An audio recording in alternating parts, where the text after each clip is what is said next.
Türkmenistanyň häkimetleriniň aýal gyzlara gödökçüligi we girden köp sanly gadagynçylygy adam hukuklary boýunça halkara guramalarynyň ünsüni ödüne çekdi. Maşgalany planlaşdyrmak boýunça Halkara Federasiýasy soňky bir aýyň dowamında Türkmen hökümetiniň girden gadagynçylyklary barada çap eden synynda ýurtda abort ýaly çağa düşürtmegiň tasdiqly gadagan edilenligini aýdyp halkara jemgyýetçiligini Türkmenistanda aýal gyzlaryň hukuklaryna edilen gödök hüjümlere garşy çäre görmäge çağırýar. Türkmenler täze belenen prezident Serdar Berdimuhammedowyň öz kakasyndan has progressiv bolmagyny umyd edipdiler. Ýöne olar berk ýalňyşdylar. 2022-nji ýylyň aprel aýyndan beri hökümet aýal gyzlaryň bedenlerine gödökçüligi täze derejä çykardy.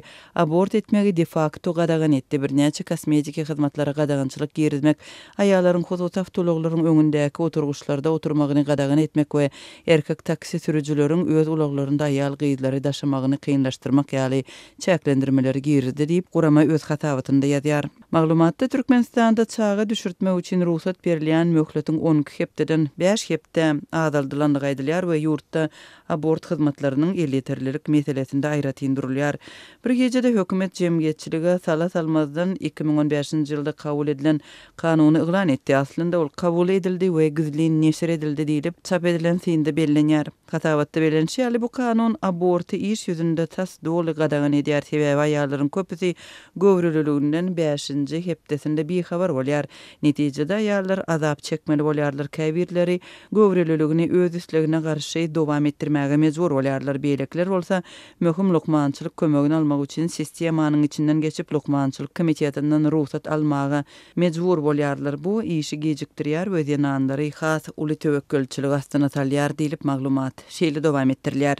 Komitet maşgaly ýagdaý bilen ýakyndan baglanşykly sosial sebäplere görä, ýagny mysal üçin eriniň ölen halatynda jübüt aýrylşanda şeýle hem zorlanan halatynda 5 hepdeden soň prosedurany tasdiklamak kararyna gelip biler. Şeýle ýagdaýda abort etdirip bilmeýän ýananlar bir kanun amal edip biljek lukmany gözlemäge mejbur edilip bilinär. Köplenç bu ören gymmada düşýär diýilip maglumatda edilýär we aýylgyň hakykatyň abort meselesini çäklendirýän ýurtlarda ýaşaýan aýal gyzlaryň ölmek töwekkülçiliginiň has ýokarydygy sebäbi göwrülüligiň saýlamak mümkinçiligini talep edýän möhüm lukmançylyk hadisadygy bildirilip geçilýär. Maşgalany planlaşdyrmak boýunça Halkara Federasiýasynyň hatawatynda aýallaryň öňölge ukybyna degişli bu zulum köpçülikligiň habar beriş serişdelerinde mahawatlandyrylýar.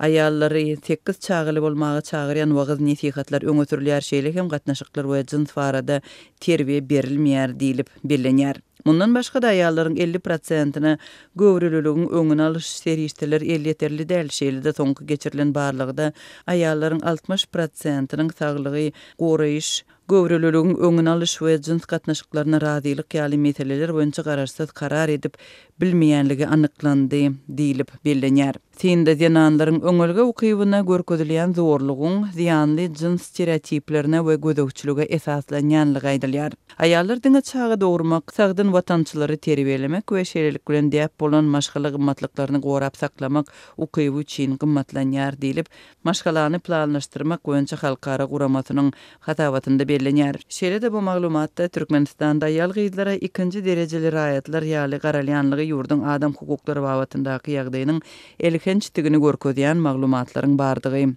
bellenýär. Aýal gyzlar ýedigderli beden öz başdaklygyndan mahrum edilýär. Olar jins taýdan zorlugy, gyzlyk synaglaryna sebäp edilýär.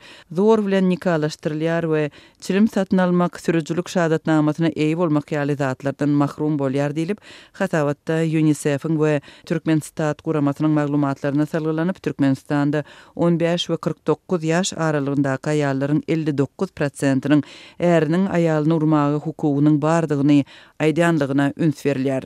Maşgalany planlaşdyrmak boýunça Halkara Federasiýasynyň Ýewropa boýunça bölümi Ýewropa Birleşigini oň agza döwletleri we beýleki halkara guramalaryny öz ygtyýarlygyndaky ähli gurallary we siýasatlary şolsanda Ýewropa Birleşiginiň gender meseleleri boýunça hereket planyny ulanmaga çagyrýar we türkmen aýal gyzlarynyň saglygyny we öňölge ukybyny hem-de hukuklaryny goldamaga çagyrýar. Ýewropanyň hem Merkezi Aziýanyň 40-dan gowrak ýurdunda işleýän bu gurama Türkmenistanda maşgaladaky zorluk barada kanunyň ýokdugyny, maşgaladaky zorlugyň öňüne almak mexanizmleriň hem milli maksatnamalaryň da ýokdugyny belleýär. Hatabatda bularyň hemmeti aýallaryň goldawa garaşjak ýerleriniň ýokdugyny we olaryň dymmakdan hem-de zorlugy çydam etmekden başga çykalgatynyň ýokdugyny görkezýär diýilýär. Şeýle-de bu gurama Türkmenistanyň döwlet edaralarynyň aýallaryň saglygy we jinsdaýdan deňligi bilen baglanşykly statistika bermeýänligine ünsü çekýär. We Birleşen Milletler Guramasynyň aýallar boýunça edaratynyň maglumatlaryna salgylanyp,